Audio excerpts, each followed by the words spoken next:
When I was 9 years old, I went off to summer camp for the first time, and my mother packed me a suitcase full of books, which to me seemed like a perfectly natural thing to do, because in my family, reading was the primary group activity. And this might sound antisocial to you, but for us, it was really just a different way of being social. You had the animal warmth of your family sitting right next to you, but you were also free to go roaming around the adventure land inside your own mind. And I had this idea that camp was going to be just like this, but better.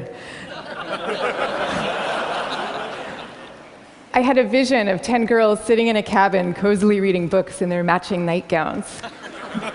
Camp was more like a keg party without any alcohol. And on the very first day, our counselor gathered us all together, and she taught us a cheer that she said we would be doing every day for the rest of the summer to instill camp spirit. And it went like this. R-O-W-D-I-E, that's the way we spell rowdy, rowdy, rowdy. Let's get rowdy. Yeah. So I couldn't figure out for the life of me why we were supposed to be so rowdy, or why we had to spell this word incorrectly.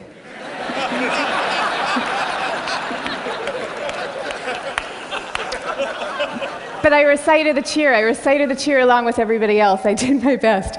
And I just waited for the time that I could go off and read my books. But the first time that I took my book out of my suitcase, the coolest girl in the bunk came up to me and she asked me, "Why are you being so mellow?" Mellow, of course, being the exact opposite of R-O-W-D-I-E. And then the second time I tried it, the counselor came up to me with a concerned expression on her face, and she repeated the point about camp spirit and said we should all really work very hard to be outgoing. And so I put my books away, back in their suitcase, and I put them under my bed, and there they stayed for the rest of the summer. And I felt kind of guilty about this. I felt as if the books needed me somehow, and they were calling out to me, and I was forsaking them. But I did forsake them, and I didn't open that suitcase again until I was back home with my family at the end of the summer. Now, I tell you this story about summer camp. I could have told you 50 others just like it. All the times that I got the message that somehow my quiet and introverted style of being was not necessarily the right way to go, and that I should be trying to pass as more of an extrovert.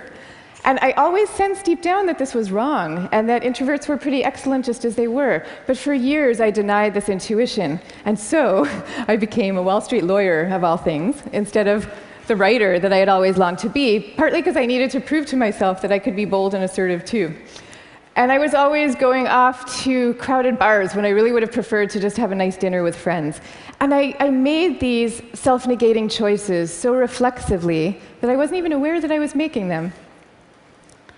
Now, this is what many introverts do, and it's our loss for sure, but it is also our colleagues' loss and our community's loss, and at the risk of sounding grandiose, it is the world's loss, because when it comes to creativity and to leadership, we need introverts doing what they do best. A third to a half of the population are introverts. A third to a half. So that's 1 out of every 2 or 3 people you know. So even if you're an extrovert yourself, I'm talking about your coworkers and your spouses and your children and the person sitting right next to you right now. All of them subject to this bias that is pretty deep and real in our society. We all internalize it from a very early age without even having a language for what we're doing. Now, to see the bias clearly, you need to understand what introversion is. And it's different from being shy. Shyness is about fear of social judgment. Introversion is more about how do you respond to stimulation, including social stimulation. So extroverts really crave large amounts of stimulation, whereas introverts feel at their most alive and they're most switched on and they're most capable when they're in quieter, more low-key environments. Not all the time, these things are an absolute, but a lot of the time. So the key then to maximizing our talents is for us all to put ourselves in the zone of stimulation that is right for us. But now here's where the bias comes in. Our most important institutions, our schools and our workplaces, they are designed mostly for extroverts, and for extroverts' need for lots of stimulation. And also, we are living through this belief system. We have a belief system right now that I call the new groupthink, which holds that all creativity and all productivity comes from a very oddly gregarious place. So if you picture the typical classroom nowadays, When I was going to school, we sat in rows. We sat in rows of desks like this, and we did most of our work pretty autonomously.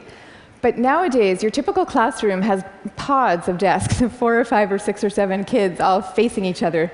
And kids are working in countless group assignments, even in subjects like math and creative writing, which you would think would depend on solo flights of thought. Kids are now expected to act as committee members.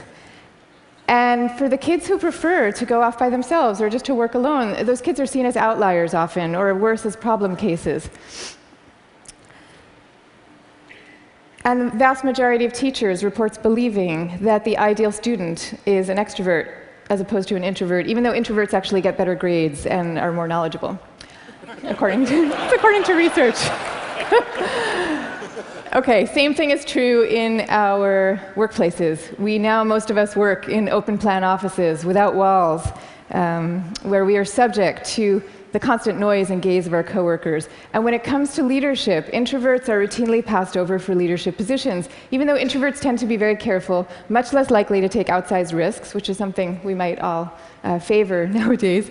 And interesting research by Adam Grant at the Wharton School has found that introverted leaders often deliver better outcomes than extroverts do, because when they are managing proactive employees, they're much more likely to let those employees run with their ideas, whereas an extrovert can quite unwittingly kind of get so excited about things that they're putting their own stamp on things, and other people's ideas might not as easily then bubble up to the surface. Now, in fact, some of our transformative leaders in history have been introverts. I'll give you some examples. Eleanor Roosevelt, Rosa Parks, Gandhi, all these people describe themselves as quiet and soft-spoken and even shy. And they all took the spotlight, even though every bone in their bodies was telling them not to. And this turns out to have a special power all its own, because people could feel that these leaders were at the helm, not because they enjoyed directing others, and not out of the pleasure of being looked at. They were there because they had no choice, because they were driven to do what they thought was right. Now, I think at this point it's important for me to say that I actually love extroverts. I always like to say some of my best friends are extroverts, including my beloved husband. And we all fall at different points, of course, along the introvert-extrovert spectrum. Even Carl Jung, the psychologist who first popularized these terms, said that there's no such thing as a pure introvert or a pure extrovert. He said that such a man would be in a lunatic asylum if he existed at all. And some people fall smack in the middle of the introvert-extrovert spectrum, and we call these people ambiverts. And I often think that they have the best of all worlds. But many of us do recognize ourselves as one type or the other. And what I'm saying is that culturally, we need a much better balance. We need more of a yin and yang between these two types.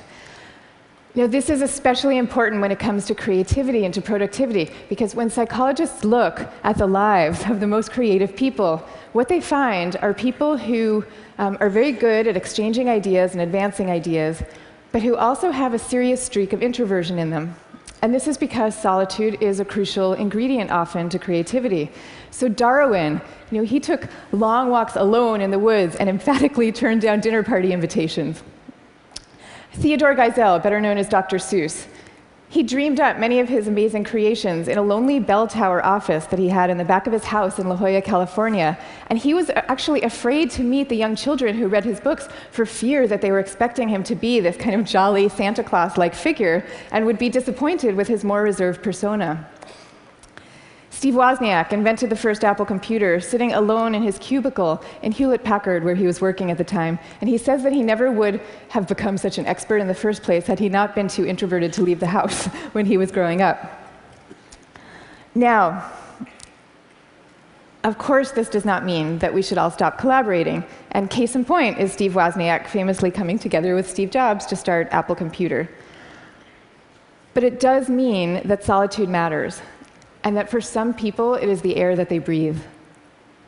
And in fact, we have known for centuries about the transcendent power of solitude. It's only recently that we've strangely begun to forget it. If you look at most of the world's major religions, you will find seekers, Moses, Jesus, Buddha, Mohammed, seekers who are going off by themselves, alone, to the wilderness, where they then have profound epiphanies and revelations that they then bring back to the rest of the community. So no wilderness, no revelations. This is no surprise, though, if you look at the insights of contemporary psychology. You know, it turns out that we can't even be in a group of people without instinctively mirroring and mimicking their opinions, even about seemingly personal and visceral things like who you're attracted to. You will start aping the beliefs of the people around you without even realizing that that's what you're doing. And groups famously follow the opinions of the most dominant or charismatic person in the room, even though there's zero correlation between being the best talker and having the best ideas. I mean, zero. So you might be following the person with the best ideas, but you might not. And do you really want to leave it up to chance? Much better for everybody to go off by themselves, generate their own ideas, freed from the distortions of group dynamics, and then come together as a team to talk them through in a well-managed environment and take it from there. Now, if all this is true, then why are we getting it so wrong? Why are we setting up our schools this way and our workplaces? And why are we making introverts feel so guilty about wanting to just go off by themselves some of the time? One answer lies deep in our cultural history. Western societies, and in particular the US, have always favored the man of action over the man of contemplation.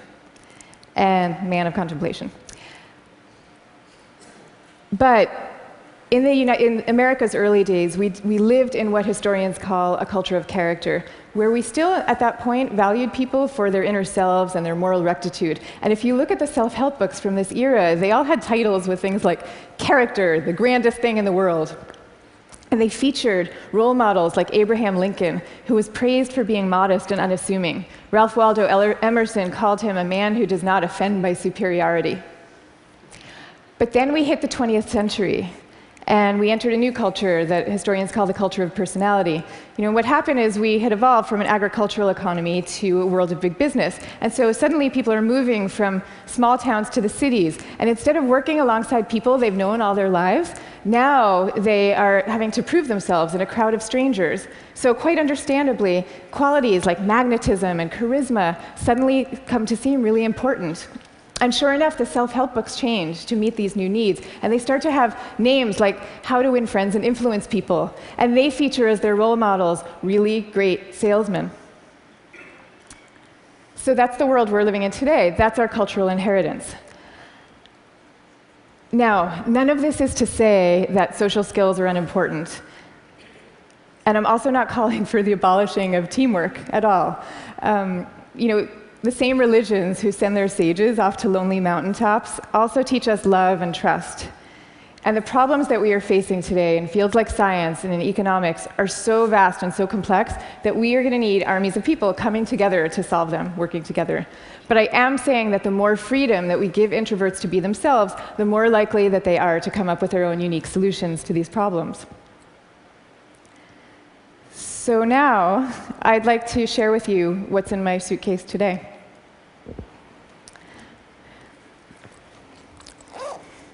Guess what? Books. I have a suitcase full of books. Here's Margaret Atwood, Cat's Eye. Here's a novel by Milan Kundera. And here's The Guide of the Perplexed by Maimonides. But these are not exactly my books. I brought these books with me because they were written by my grandfather's favorite authors. My grandfather was a rabbi, and he was a widower who lived alone in a small apartment in Brooklyn that was my favorite place in the world when I was growing up, partly because it was filled with his very gentle, very courtly presence, and partly because it was filled with books. I mean, literally, every table, every chair in this apartment had yielded its original function to now serve as a surface for swaying stacks of books. Just like the rest of my family, my grandfather's favorite thing to do in the world was to read. But he also loved his congregation, and you could feel this love in the sermons that he gave every week for the 62 years that he was a rabbi. He would take the fruits of each week's reading, and he would weave these intricate tapestries of ancient and humanist thought, and people would come from all over to hear him speak. But here's the thing about my grandfather. Underneath this ceremonial role, he was really modest and really introverted, so much so that when he delivered these sermons, he had trouble making eye contact with the very same congregation that he had been speaking to for 62 years.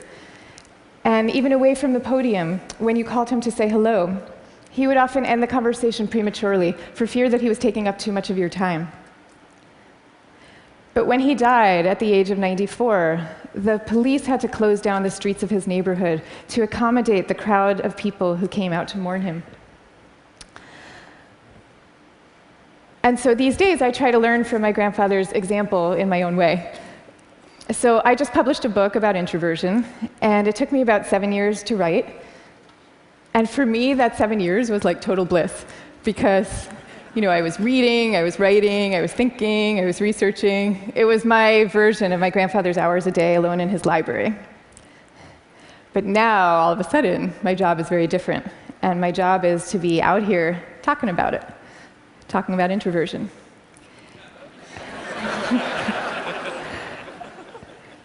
And that's a lot harder for me, because as honored as I am to be here with all of you right now, this is not my natural milieu.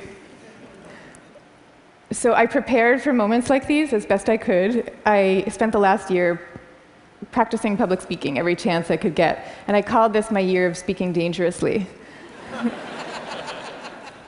And that actually helped a lot. But I'll tell you, what helps even more is my sense, my belief, my hope, that when it comes to our attitudes, to introversion and to quiet and to solitude, we truly are poised on the brink of dramatic change. I mean, we are. And so I am going to leave you now with 3 calls for action for those who share this vision. Number 1, stop the madness for constant group work. Just stop it. Thank you. And I want to be clear about what I'm saying, because I deeply believe our offices should be encouraging casual, chatty, cafe-style types of interactions, the kind where people come together and serendipitously have an exchange of ideas. That is great. That's great for introverts, and it's great for extroverts. But we need much more privacy, much more freedom, much more autonomy at work. School, same thing. We need to be teaching kids to work together, for sure. But we also need to be teaching them how to work on their own. This is especially important for extroverted children, too. They need to work on their own because that is where deep thought comes from, in part. Okay, number 2, go to the wilderness. Be like Buddha. Have your own revelations. I'm not saying that we all have to now go off and build our own cabins in the woods and never talk to each other again. But I am saying that we could all stand to unplug and get inside our own heads a little more often. Number 3, take a good look at what's inside your own suitcase and why you put it there. So extroverts, maybe your suitcases are also full of books, or maybe they're full of champagne glasses or skydiving equipment. Whatever it is, I hope you take these things out every chance you get and grace us with your energy and your joy. But introverts, you being you probably have the impulse to guard very carefully what's inside your own suitcase. And that's okay. But occasionally, just occasionally, I hope you will open up your suitcases for other people to see, because the world needs you and it needs the things you carry.